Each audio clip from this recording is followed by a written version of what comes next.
Hare Krishna devotees, please accept my humble obeisances. So glad to share Prabhupada. Welcome devotees to morning Bhagavatam class. This morning we will be continuing a new chapter, a new series as Srimad Bhagavatam, Canto 11, Chapter 19, verses 28 and on. And the chapter is entitled The Perfection of Spiritual Knowledge. And we welcome His Holiness Candramauli Swami online this morning. Hare Krishna Maharaj, please accept my humble obeisances. All glories to you and all glories to share Prabhupada. Hare Krishna, my obeisances to you and the devotees, to the Prabhupada ki Jai. Jai. So yeah, I just chose this series of verses. It goes on. It goes from 28 to 45, and we can see how much we can cover today. It might be a continuous thing, but let's go right into the verse. Yeah, so we'll go right into the translation. And this is Uddhava and Krishna. Krishna is talking about perfect knowledge. And he's asking a question. And this is quite an extensive question. And Krishna, he wants to know the best answer for every question he asks. And this is an extensive dialogue between Krishna and Uddhava that goes on for many chapters. And this section of the Bhagavatam is called the Uddhava Gita, just like we have the Bhagavad Gita. This is the Uddhava Gita, which takes transcendental knowledge a step further in elevation compared to what was received by Arjuna. Sri Uddhava said, "My dear Lord Krishna, chastiser of the enemies, please tell me how many types of disciplinary regulations and regular daily duties there are. Also, my Lord, tell me what is mental equilibrium, what is self-control, what is the actual meaning of tolerance and steadfastness, what are charity, austerity, heroism, and how are reality and truth to be described? What is renunciation? What is wealth? What is desirable? What is sacrifice? And what is religious remuneration? My dear Keshava, most fortunate one, how am I to understand the strength, opulence, and profit of a particular person? What is the best education? What is actual humility? And what is real beauty? What are happiness and unhappiness? Who is learned? Who is a fool? What are the true and false paths in life? And what are heaven and hell? Who is indeed a true friend? And what is the real home? And what is one's real home? Who is a rich man and who is a poor man? Who is wretched and who is in actual control? The O Lord of the devotees, kindly explain these matters to me, along with their opposites. Purport. All of the items mentioned in these 5 verses are defined in different ways by different cultures and societies throughout the world. Therefore, Sri Uddhava is directly approaching the Sri Supreme Authority to obtain the standard definition for these universal aspects of civilized life.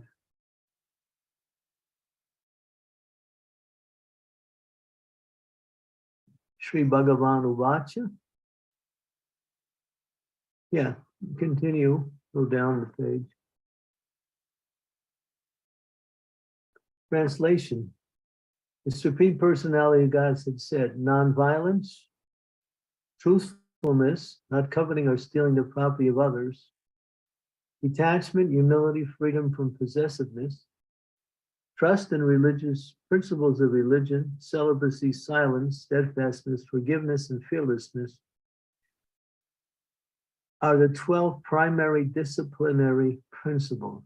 So here we hear nonviolence, truthfulness, not coveting or stealing the property of others, detachment, humility, freedom from possessiveness, trust in the principles of religion, celibacy, silence, steadfastness, forgiveness, and fearlessness are the 12 primary disciplinary principles.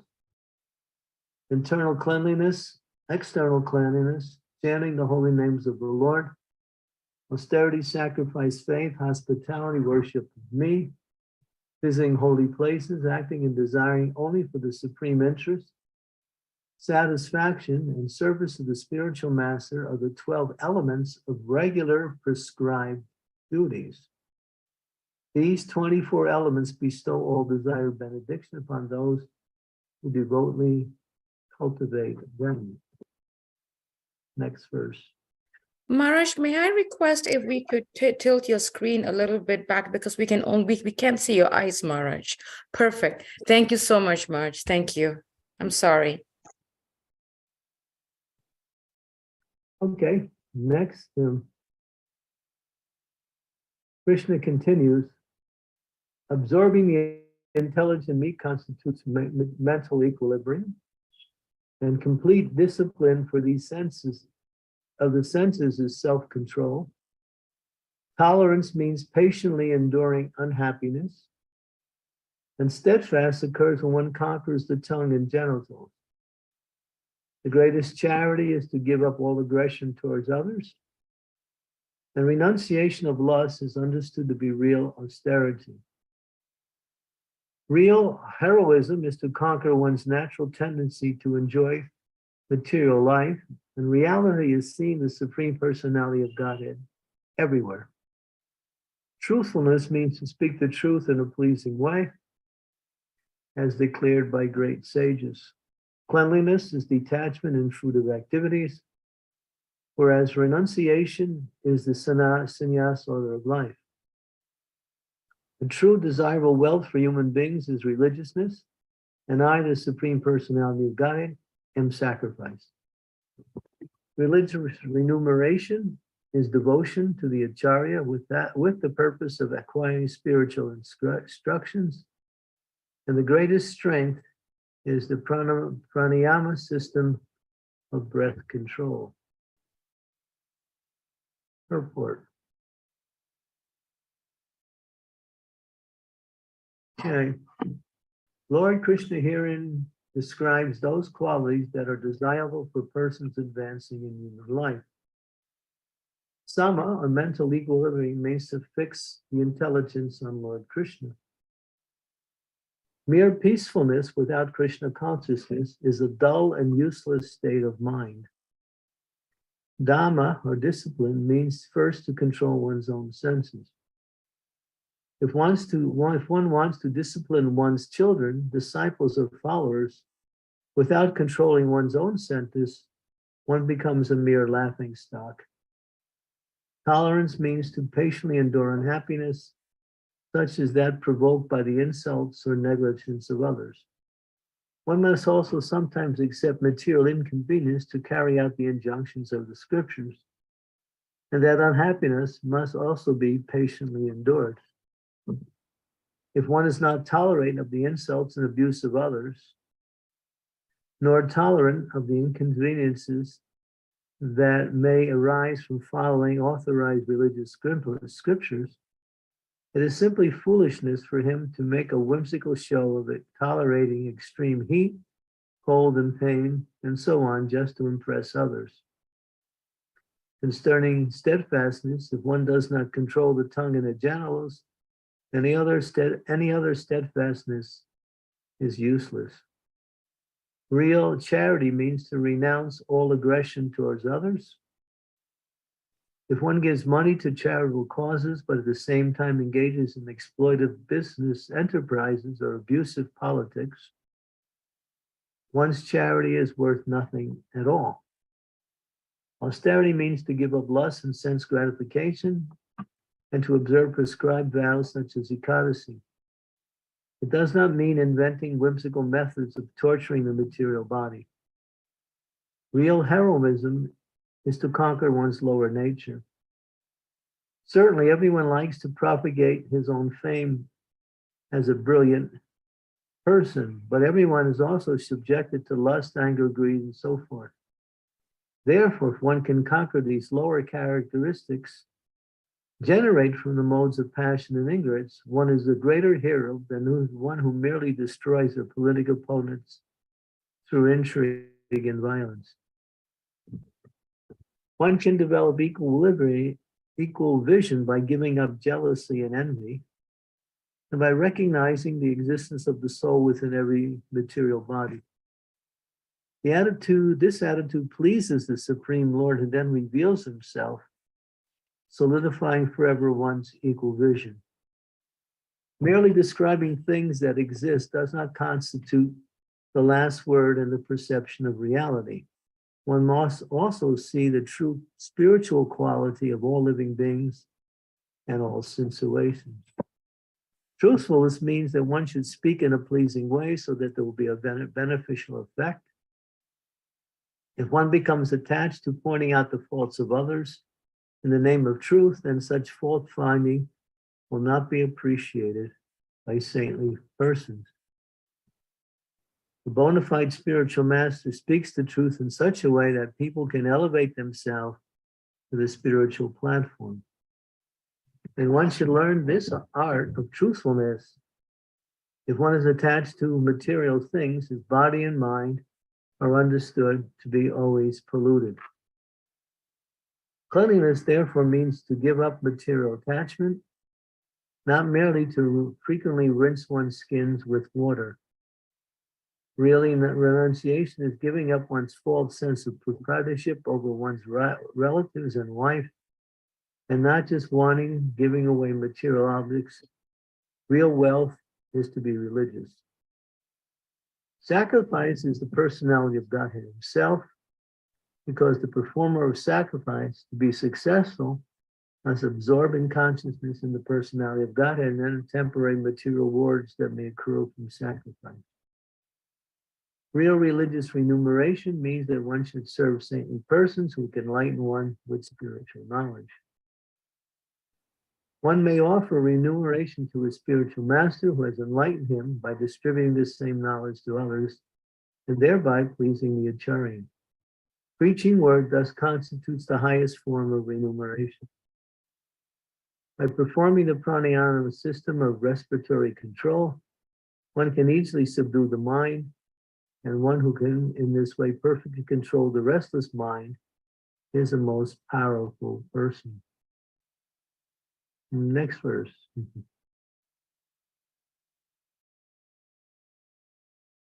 Yeah.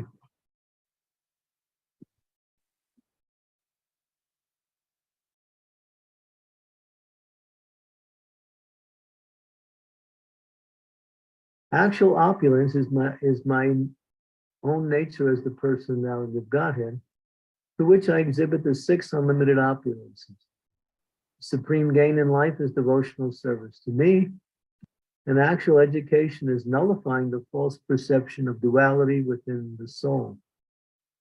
Real modesty is to be disgusted with improper activities, and beauty is to possess good qualities such as detachment. Real happiness is to transcend material happiness and unhappiness. Real misery is to be implicated in searching for sex pleasure. A wise man is one who knows the process of freedom from bondage, and a fool is one who identifies his material body and mind. The real path in life is that which leads to me, and the wrong path is sense gratification, by which consciousness is bewildered.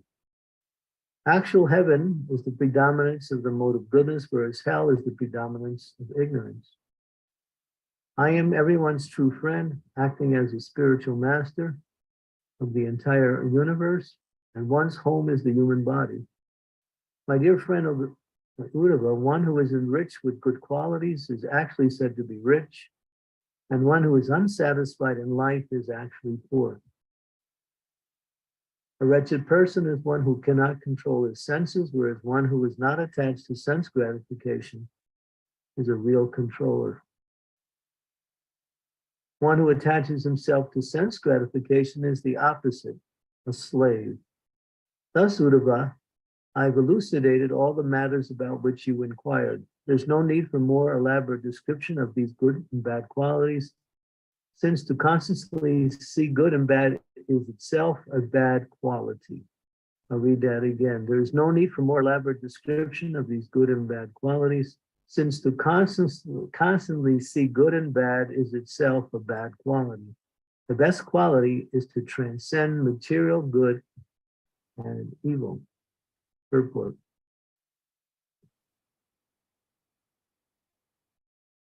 The Supreme Personality of Godhead is naturally full of six opulences, namely unlimited beauty, wealth, fame, knowledge, strength, and renunciation. Therefore, the greatest profit in life is to achieve personal loving service of the Lord, who is naturally the reservoir of pleasure. Real education means to give up the false idea that anything is separate from the Lord, the source of all potency. Similarly, one should not falsely consider the individual soul to be different or separate from the Supreme Soul. Mere bashfulness does not constitute modesty. One should spontaneously withdraw in disgust from sinful activities. Then one is actually modest or humble. One who is satisfied in Krishna consciousness and does not seek material pleasure or suffer material happiness is considered to be actually situated in happiness. The most wretched person is one who is addicted to sex pleasure, and a wise man is one who knows the process of freedom from such bondage. A fool is one who gives up his eternal friendship with Lord Krishna and instead identifies himself with his own temporary material body, mind, society, community, and family. The real path in life is not simply a modern interstate highway or more simple cultures, a footpath free from thorns and mud. It is the path that leads to Lord Krishna. The wrong path in life is not simply a road having many thieves or toll booths. It is that path which leads one to utter confusion in material sense gratification. A heavenly situation is that which in the mode of goodness predominates rather than found on the planet of Indra, where passion and ignorance sometimes disturb the celestial atmosphere. Hell is anywhere the mode of ignorance is predominant, and not merely the hellish planets where, according to Lord Shiva, a pure devotee can think of Krishna and remain happy. Our actual friend in life is the bona fide spiritual master who saves us from all dangers. Among all gurus, Lord Krishna is himself the Jagat Guru, or spiritual master of the entire universe. In material life, our own material body is our immediate home rather than some structure of brick, cement, stone, and wood. A rich man is one who possesses innumerable good qualities. He is not a neurotic fool with a large bank account. A poor man is one who is unsatisfied, which is self-explanatory. One who cannot control his senses is certainly wretched and miserable in life, whereas one who detaches himself from material life is actually a lord or controller. In modern times, there are remnants of aristocracy in Europe and other countries, but such so-called lords often display the habits of lower forms of life. A real lord is one who conquers the material existence by rising to the spiritual platform. A person who is attached to material life will undoubtedly manifest the opposite of all good qualities mentioned here. And he is thus the symbol of going backward in life. The Lord concludes his analysis by stating that there is no need for further elaboration of these good and bad qualities. Indeed, the purpose of life is to transcend materially good and bad qualities and come to the liberated platform of pure Krishna consciousness. This point will further be explained in the following chapter. Thus ends the Bhaktivedanta Purports, chapter 19, Srimad Bhagavatam, the perfection of spiritual knowledge from the 11th canto. Magyan Timidandasya Gyanarjana Salakaya Taksurun Militam Yena Tasmai Shri Gurave Namaha Shri Chaitanya Manobhistam Stapitam Yena Bhutamais Swayam Rupa Kadam Mayam Dadati Swam Kadatikam Vandeham Siguro Shiyata Padakamam Sigurun Vaishnavam Shasi Rupam Sedvijatam Sahaganat Raganatam Vidam Tam Sijivam Sadvaitam Savadutam Parijana Sahitam Krishna Chaitanya Devam Sri Radha Krishna Padam Sahagana Lalita Sri Vishakam Vidamscha Ma Om Vishnu Padaya Krishna Prestaya Bhutale Srimakti Bhakti Vedanta Swami Tinamani Namaste Saraswati Deve Gauravani Pacharine Nirvisesa Sunyavari Pasyatya Devasitarine Panchakalpa Tarubhischa Kripa Sindhupe Pachapakitanam Pavanebhyo Vaishnavebhyo Namaho Namaha Jai Sri Krishna Chaitanya Prabhu Nityananda Sri Advaita Gadadhar Srivasadi Gaur Bhaktivinoda Hare Krishna Krishna Krishna Hare Hare Hare Rama Rama Rama Hare Hare. So in these questions and answers, we find everything that needs to be known is described in a succinct form. The purports are given by the acharyas and redesigned, re-explained by the disciples of Srila Bhakti Siddhanta Saraswati, Bhakti Siddhanta Saraswati. In other words, the leading devotees who have done these purports and have carefully studied the previous acharya statements regarding the answers given by Sri Krishna himself. So in herein, and we covered a lot, and it's hard to even remember some of the points that we went through.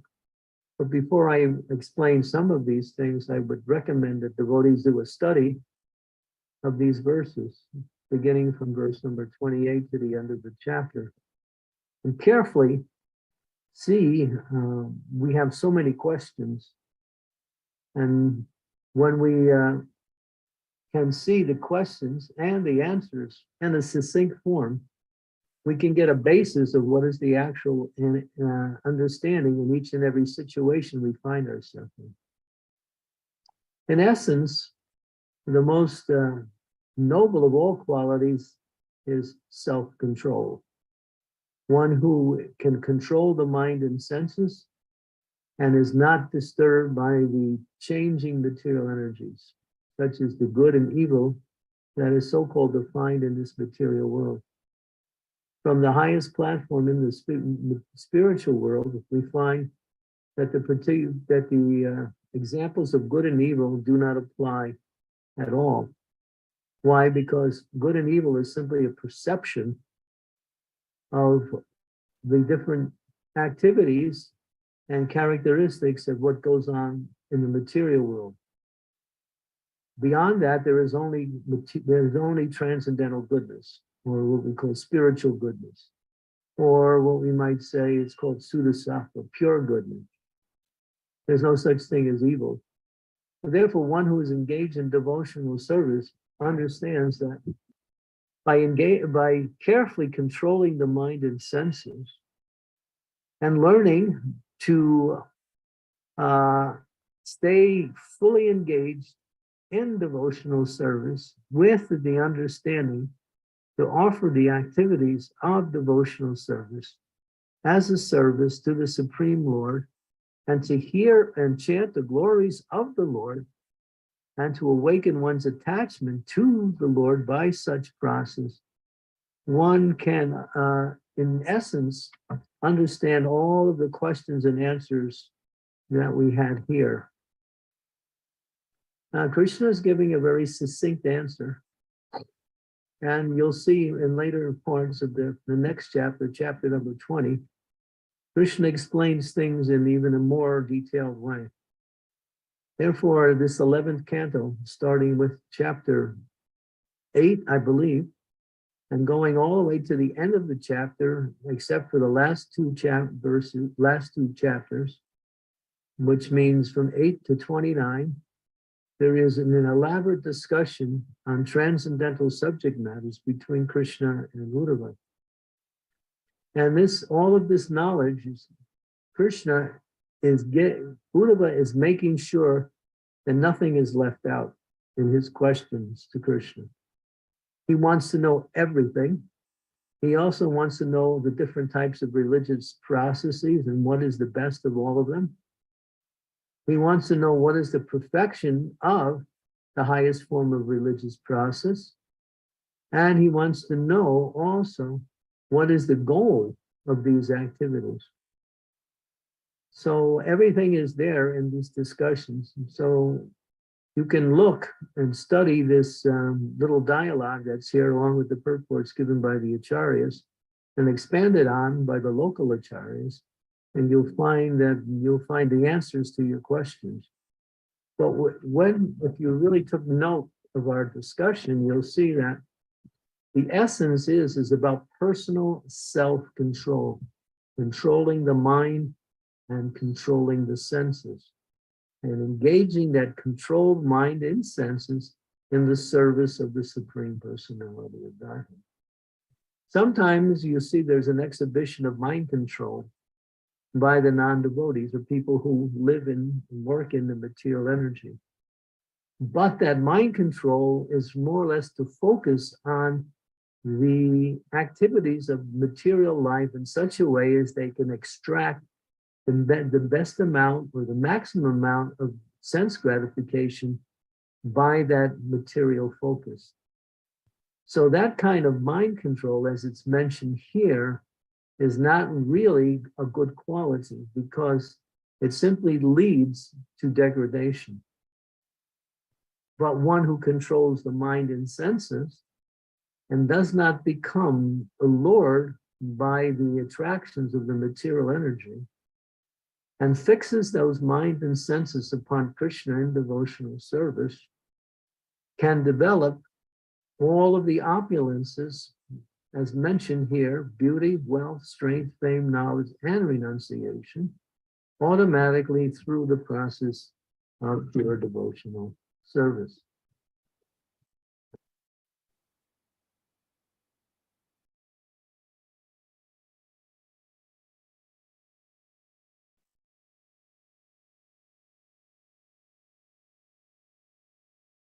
So a lot of times devotees want to know something succinctly or very concisely.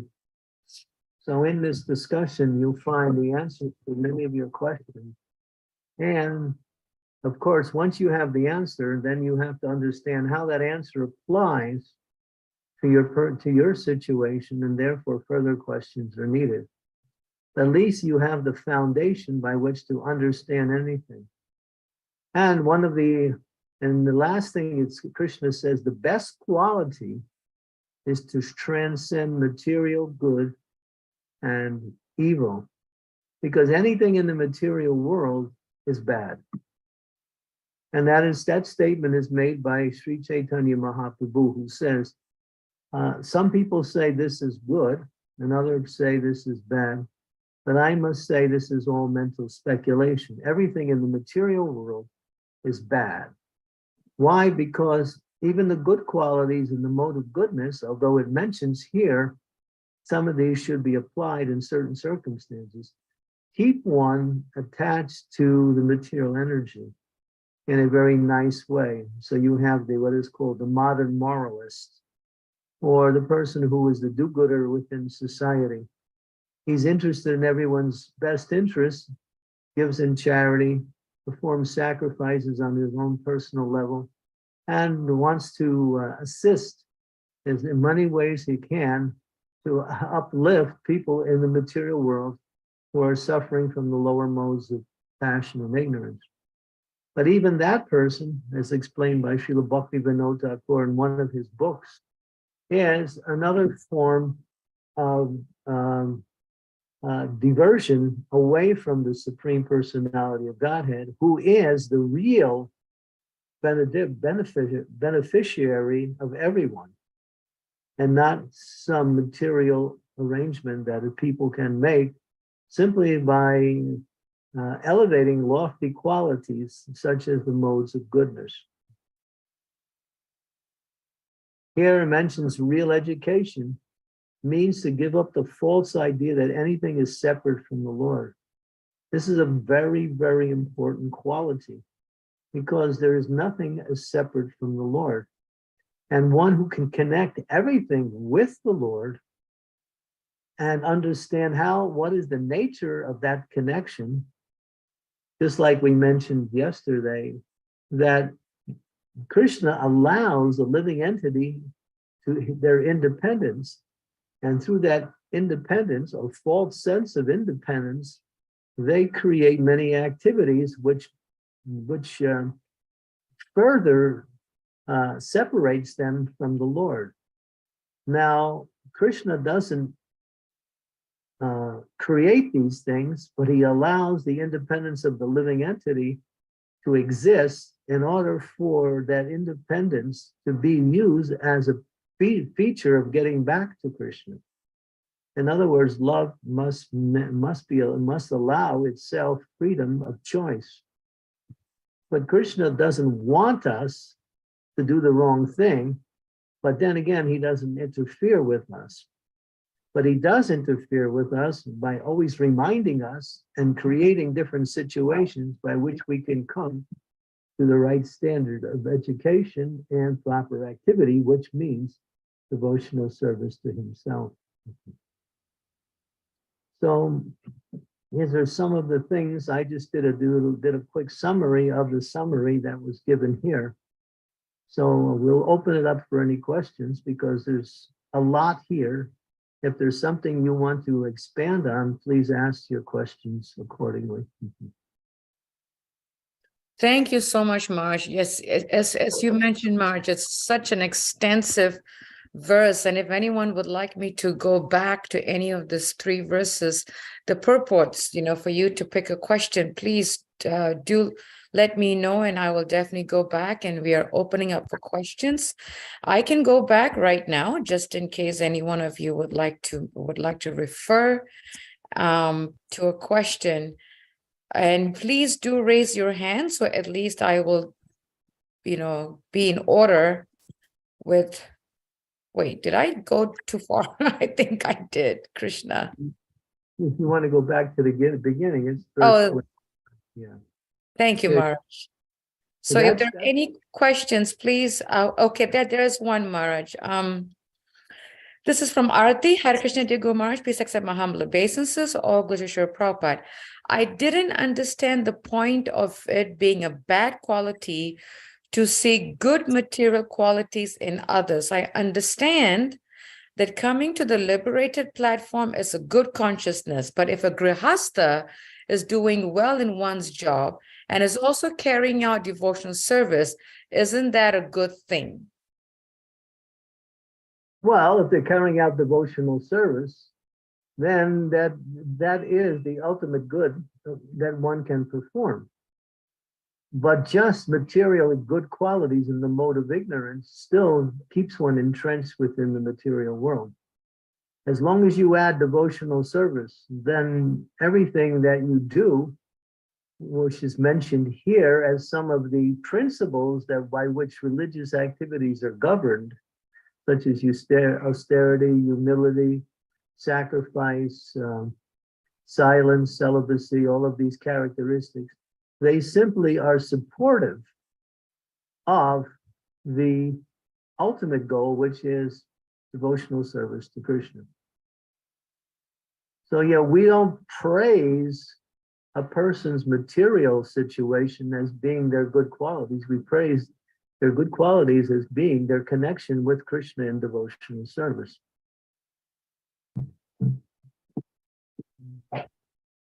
Thank you, Guru Maharaj. Is That's a that clear? nice question. Thank you. Mother Scarlett, please go ahead. As Krishna said he said, ultimately, the highest principle of success in life is devotion to me. And in other words, he summarizes everything by that statement. Yes, thank you. But we shouldn't neglect all of these other statements because they, even though we are engaged in devotional service, if we're not really understanding the religious principles that are supportive of the activities of devotional service, we still may be mixing in material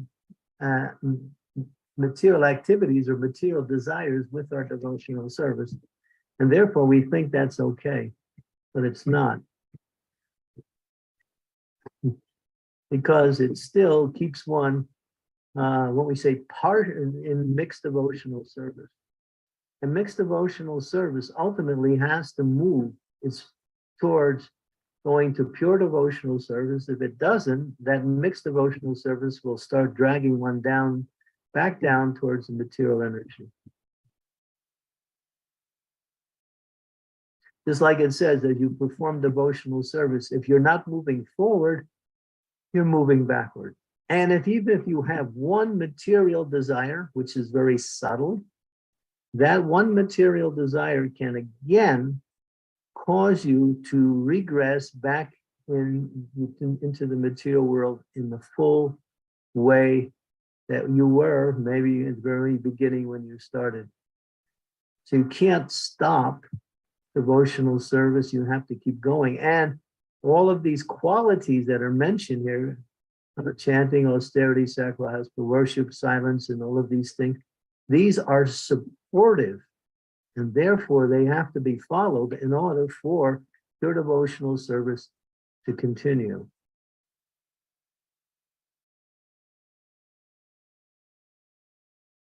You can't say, I'm chanting Hare Krishna, but I'm stealing the property of others. You can't say I'm chanting Hare Krishna and getting devotional service, therefore I'm proud of my success. That pride will water down your position in devotional service, and if it's not dealt with and removed, it'll again cause one to fall back into the material energy.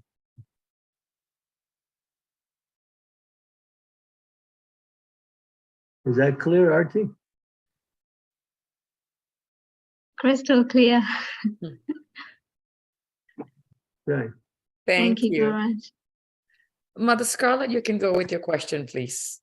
Hare Krishna, please accept my humble obeisances. All glories to Srila Prabhupada, and all glories to your holiness, and all glories to your assembled devotees. If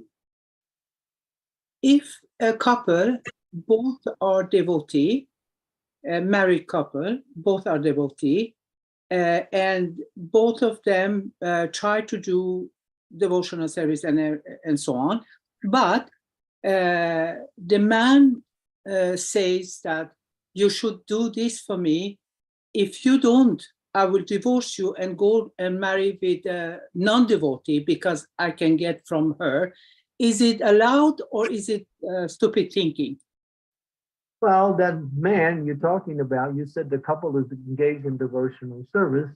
He's not really understanding what is devotional service, because those devotional service doesn't allow for divorce.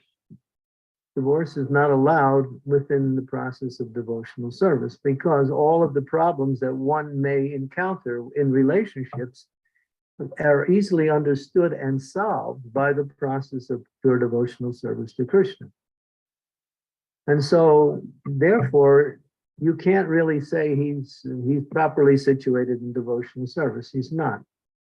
He can make a show of devotional service, but unless we develop these qualities, as Krishna mentions, there's two categories here. There are the principles and then the activities.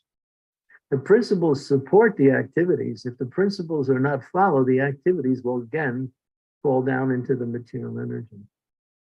So the question is really that person is not situated in devotional service because He is not understanding what it means to practice devotional service.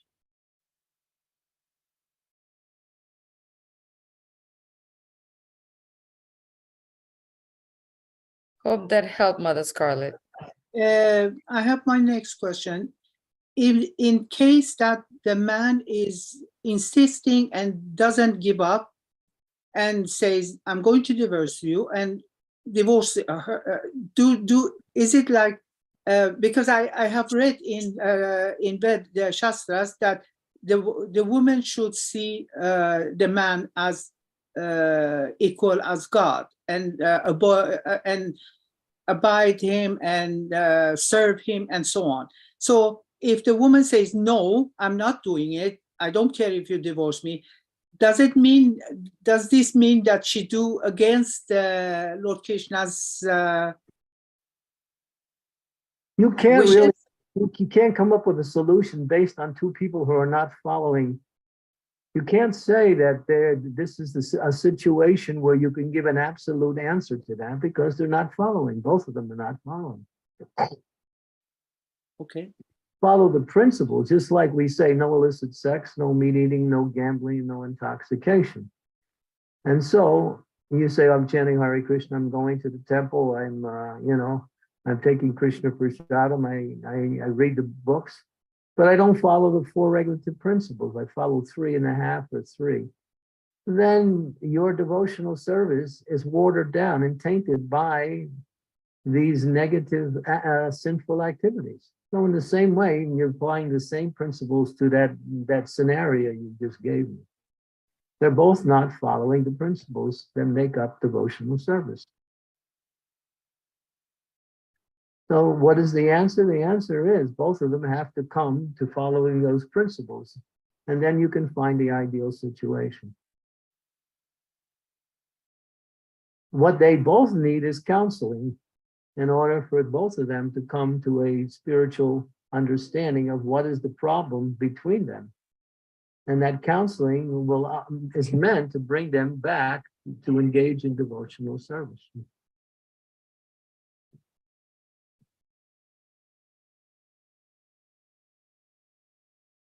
Thank you, Maharaj. Raj Prabhu, please go ahead. Thank you very much. Hare Krishna. Please accept my humble obeisances. All glories to Srila Prabhupada, all glories to Guru Maharaj, all glories to all of the Vaishnavas.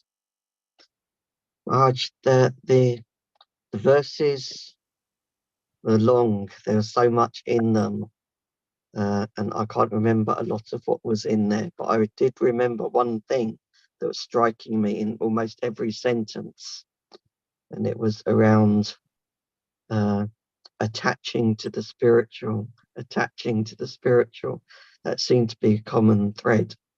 And then you summarized very nicely saying the key thing that we need to do is to take control, as much control as we can, take control of the mind and the senses.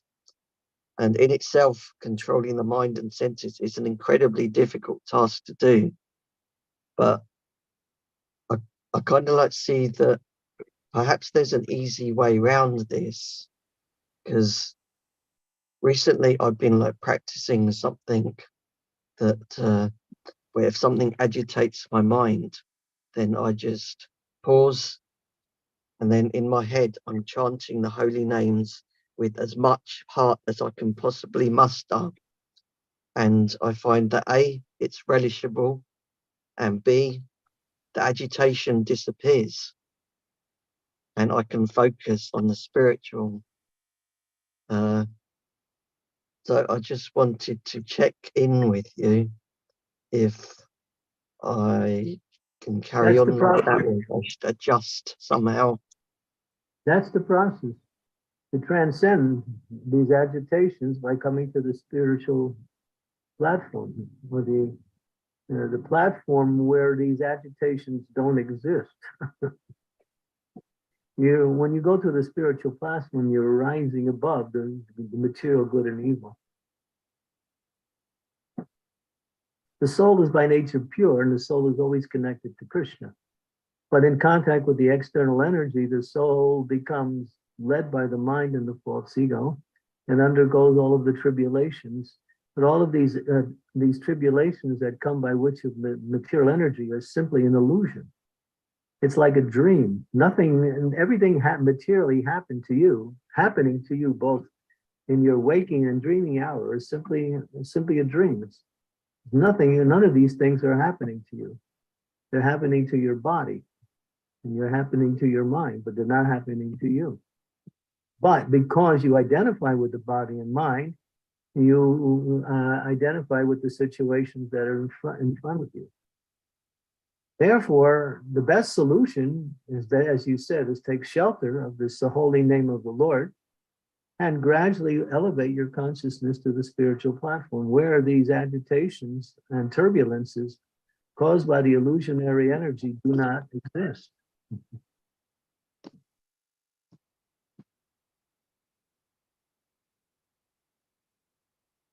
Thank you very much, Maharaj. That's why Krishna said the best quality is not to make a distinction between material good and evil, because both of them are the same.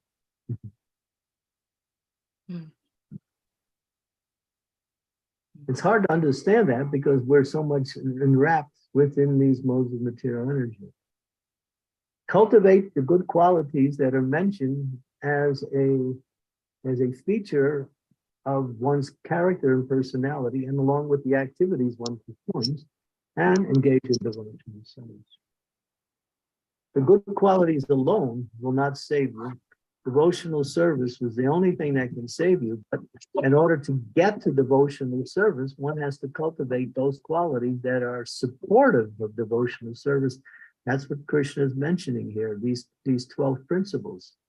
He mentioned the 12 supporting principles of the essence of the questions that Uddhava gave, would center around engagement in devotional service. The ultimate good is devotion to Krishna. The only reality is the path towards Krishna in devotional service. Austerity means to somehow tolerate the difficulties by which one experiences in one's devotional service. Everything is connected to devotional service as the ultimate solution for all problems at all times, for all persons.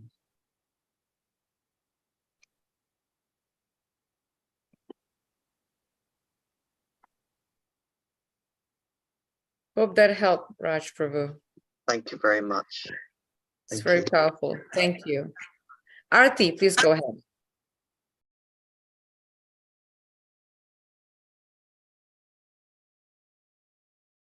Hare Krishna Guru Maharaj.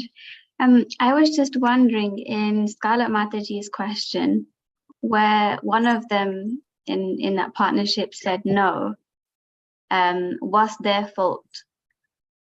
Because you said that they're both not doing devotional service, or they're both wrong. So that's just a hypothetical situation where you can't really sort it out other than apply the principles to let them get beyond their petty differences. Even if you solve the so-called petty differences, even if the husband gets the wife to agree, is that to the situation, is that going to solve the problem? No. The problem is both of them have the wrong attitude, they're not following the principles of devotional service. And therefore, another problem will come up similar to that, or maybe even the same problem again. Because they haven't developed the proper understanding of how to act in relationship to Krishna and to each other in executing devotional service.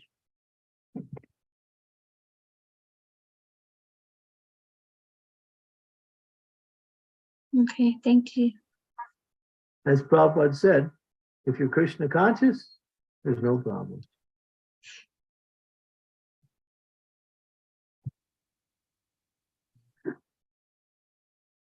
But sometimes we don't even know what that means in my Krishna conscious. That means conscious of Krishna, always. As soon as you break that consciousness for that broken time period, you're not Krishna conscious. And that's the nature of the soul. The soul's actual nature is to always serve and love the Supreme Lord continuously. That's the soul's nature. So we're trying to come to that stage through the activities given to us by the spiritual master, directed by the Shastras, so we can raise our consciousness to association with Krishna always. And eventually, through that association, we develop attraction for Krishna. And through that attraction, the attachment comes. And when attachment comes, then that attachment increases to pure love of God. And then when the one is no longer in the material world anymore.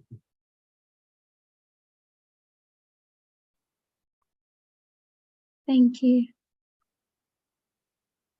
Right. Mother Sri Devi. So these series of verses that we just discussed are both the supportive and the foundation for spirit, for success in Krishna consciousness. Both. Krishna said after he answered all the questions, he said, I answered all of your questions. But then in the next chapter, he'll go on to expand it even more.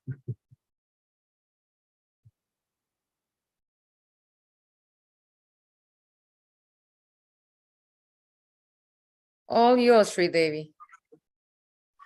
Thank you. Dear Guru Maharaj, please accept my humble obeisances. All glories to Srila Prabhupada. This is a very power-packed verse, both of them, and there's a lot in that.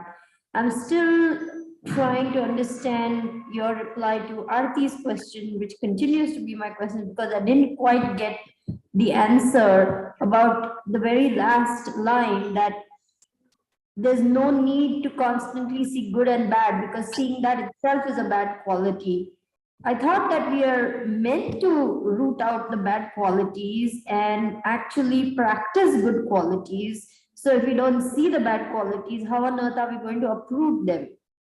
What is good and what is bad is given in another definition by the Shastras. What is favorable for devotional service is good. What is unfavorable is bad. Make that distinction, and then you have all of your categories put into one of those two categories. I see. Yes, Guru Maharaj. Okay, thank What you. is favorable for devotional service is good. What is unfavorable is considered to be bad because it takes you away from devotional service. That's all. That's Sanatana Goswami has said the same thing. Learn what is favorable and what is unfavorable. And these verses and the answers, along with the purports, highlight those qualities that are supportive of devotional service and those qualities and characteristics which are not.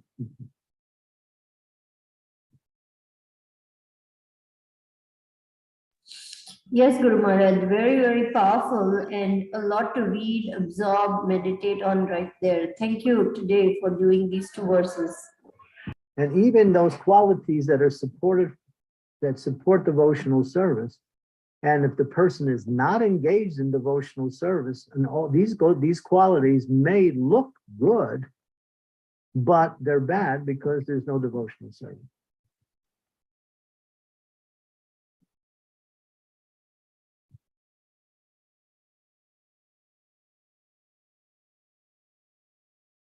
Thank you, Sri Devi. Mother Scholar, go ahead. Please forgive me if my condition brain that does not get it. I'm so sorry, but I need to You just. should read over and over again what we just read. If you're still picking at the material, good and bad, and trying to find some success in that, you're not listening to what we're saying. No. I promise. I'm going to read many, many times. But I know that I have read about the man, a woman should treat her husband as a god. And in this case, if the man says, I want this, even though it's not, it says against this core principle, still he is the husband, and still the woman has to obey him, because he's God. So then it means if she says no, I don't care, divorce me, I don't care, then it means that she do against the will of Shastra. You still haven't understood my answer. That I mean, my brain is a conditioned brain. Yeah. I'm so sorry. I think I hit it on about 5 or 6 times. Okay, thank you. If you want Sita, you have to have Ram. You can't just have Sita without Ram. If Ram is not there, you expect Sita to follow Ravana, right?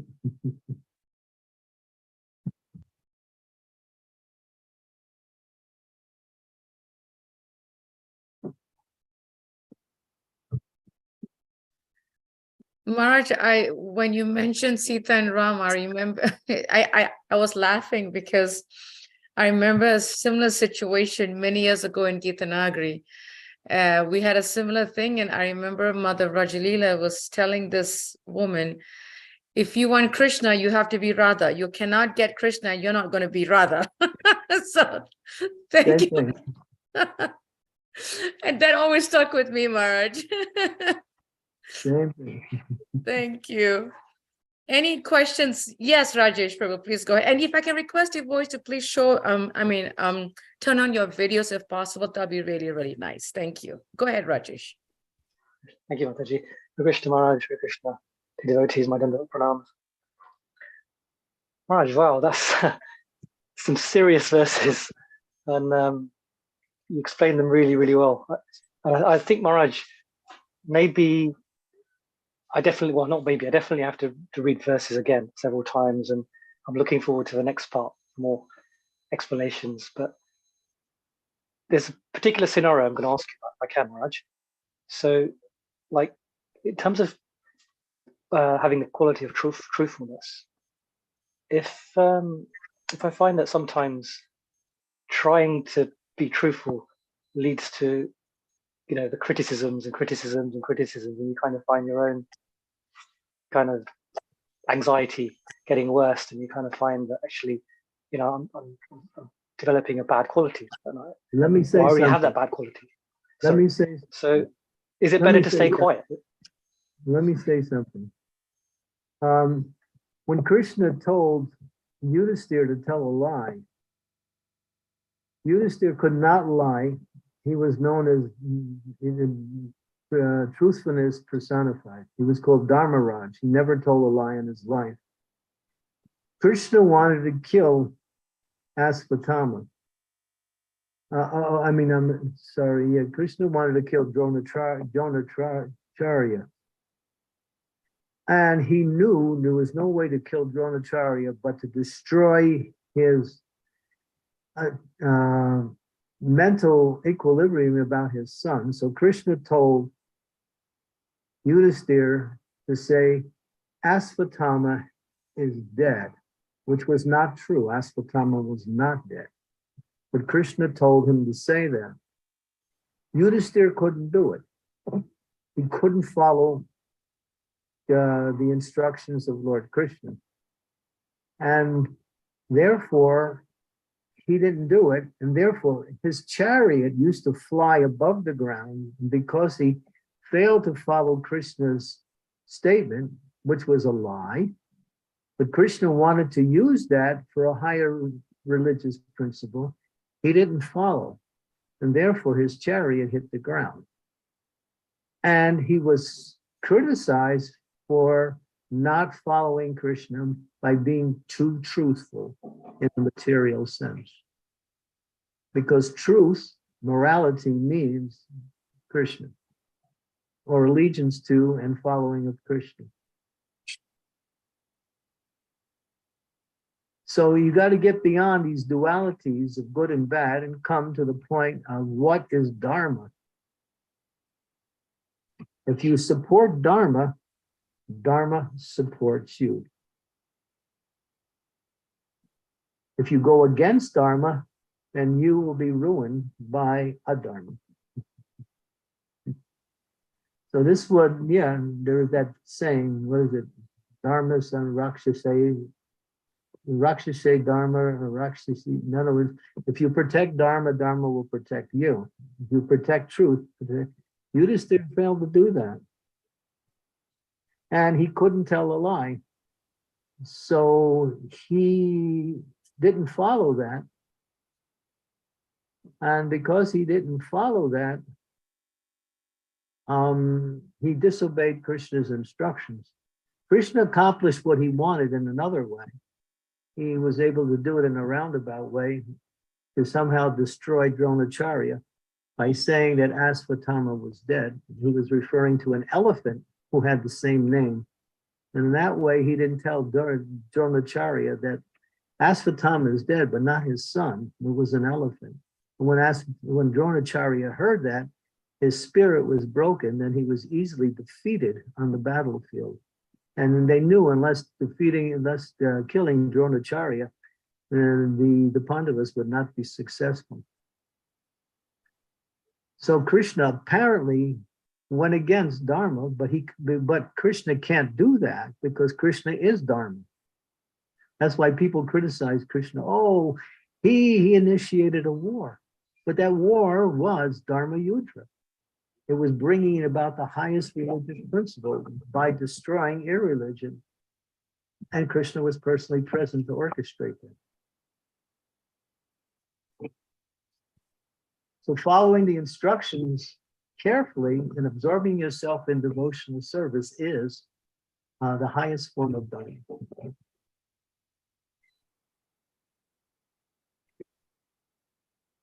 So using that example of Yudhisthira Maharaj, you can see he was slighted because of that. He wasn't condemned, but he was criticized, and he was ultimately known as he failed to follow Krishna's instructions.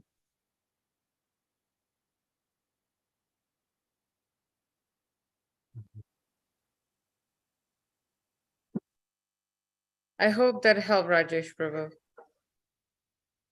I think I'm gonna listen to Maharaj more carefully and come back and reflect on this. I know I know instinctively it's there. I just haven't quite got it yet. But thank you so much, Maharaj. I know we're still caught up with good and evil, and we start, distinguishing success and happiness based on that.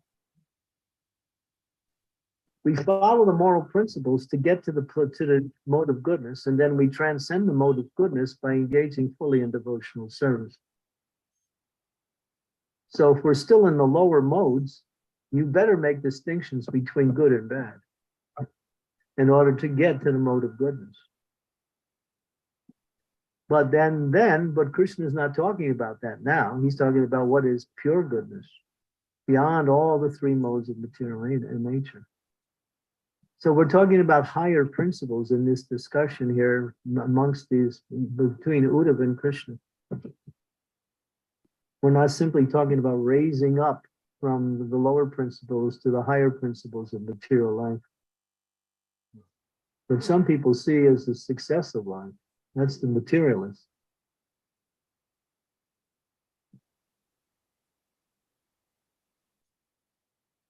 So you have to understand the discussions, or the level of discussion, is different depending on whether we're talking about pure devotional service, or we're talking about mixed devotional service, or we're talking about just material good qualities. And that's why it's understood that from the highest platform, everything is spiritual. There's no such thing as material. Why? Because everything comes from Krishna, and Krishna cannot create something that is contrary to his nature and call it, truth.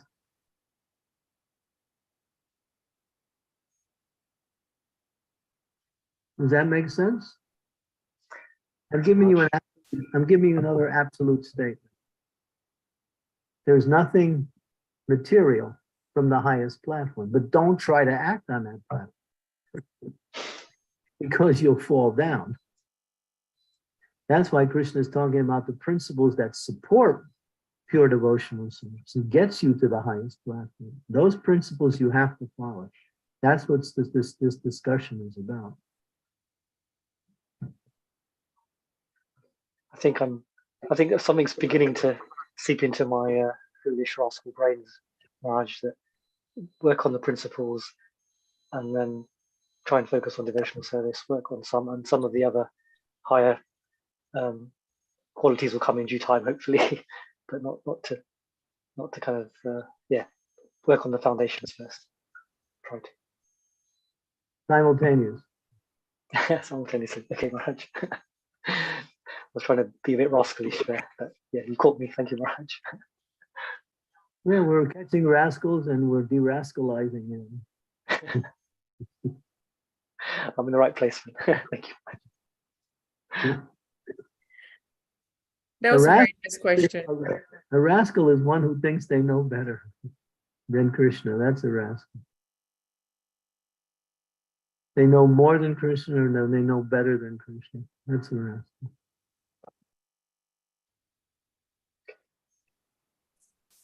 Thank you, Maharaj. Thank you. Very nice questions, actually. Really amazing, powerful. Any other questions from devotees? Marge, I have a question, and sometimes we have a very interesting definition of transcend, like, when someone does or says something, we just use the word, or just transcend it. And somehow I feel that the word transcend comes across like just ignore it. Or just transcend it, honestly. I mean, like, whatever, ignore it. So what actually, or how can we develop the proper understanding of how to transcend the good and bad, Maharaj? Again, you might say that part of that coming to transcendence means to not to ignore it, but to reject it as unimportant and go to a higher stage of consciousness. I think one of the questions that Raj mentioned when he's put into these difficulties, he just starts to chant Hare Krishna, and then his agitation goes down, he feels peaceful, and then the whole situation changes. That's transcendent. Very clear, Maharaj. Thank That you. was a good example of what is transcendence. Thank you. Thank you for clarifying that lingering thought in my mind. And Marge, I have one more question, and I'm trying to understand this, and probably it's not clear in my mind. In the purport, it says that cleanliness is detachment from fruitive activities, not cleaning the wound. So I'm really trying to understand, Marge, if you could shed some light. The cleanliness is a detachment from fruitive activities. Does that mean clutter, buildup of material attachments? Fruitive activities tarnish the soul, because the soul by nature is meant to engage in devotional service, which is free from any desire for personal gain. Fruitive activities is for personal gain. So it's a symptom of being dirty.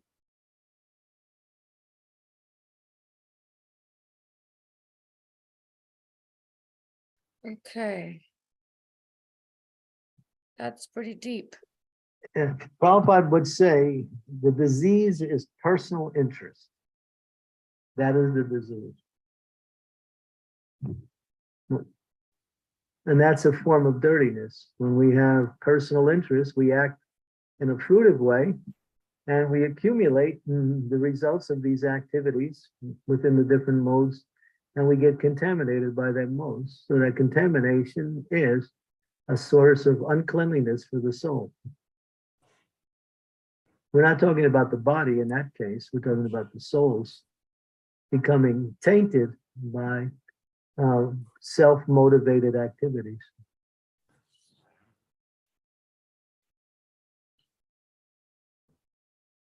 Thank you, Marge. That was definitely a point that was lingering in my mind since the beginning of the class. Okay. I have, it's 15 minutes, and in 15 minutes, I have to be at the temple. Oops. So I have about 5 more minutes to go. We can go in for 5 more minutes. Beyond that, I will have to depart from this group here. I find this interesting discussion here, because why waste time? Get to the essence.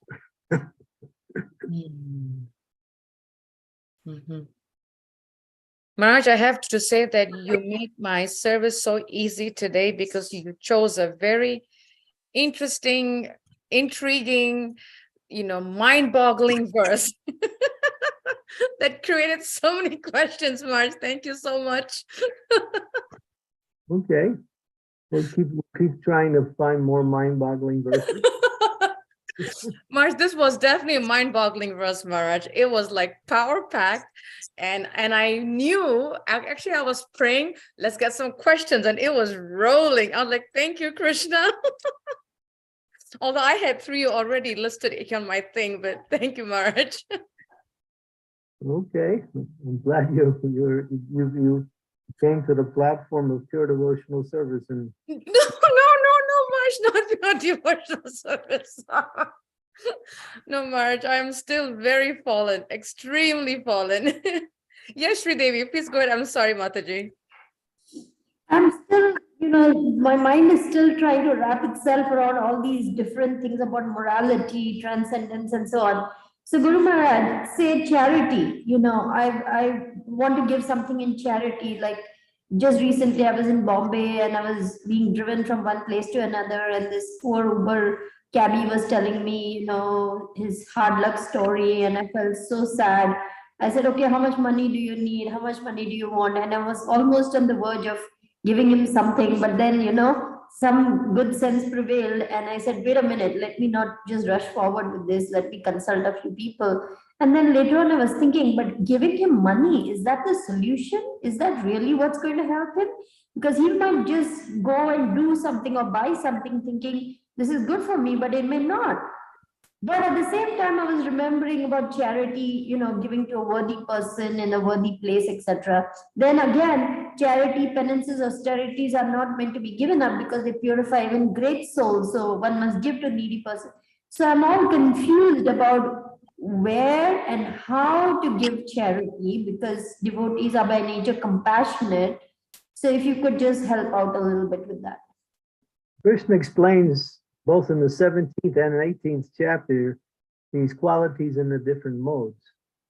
So there's charity in the mode of passion, charity in the mode of ignorance, and charity in the mode of goodness. And then there's real charity, that is giving people devotional service, or connecting them with Krishna. That is the highest form of charity. So sometimes we perform a charity in the mode of goodness. But the flip side is that sometimes giving in charity in the mode of goodness is necessary in order to prevent one from becoming hard-hearted. It's about the giver and not the receiver.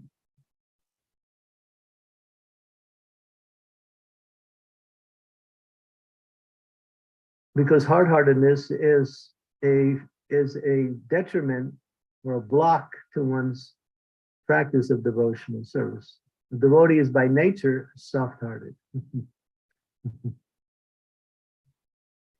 But the devotee should not use his soft-heartedness to become fooled by the material energy. So sometimes people will take advantage of someone who's soft-hearted in order to get something for their own selfish interest. No, therefore, you have to understand the situation clearly. And sometimes you may give and sometimes you may not. But usually, instead of giving money, we give prasadam.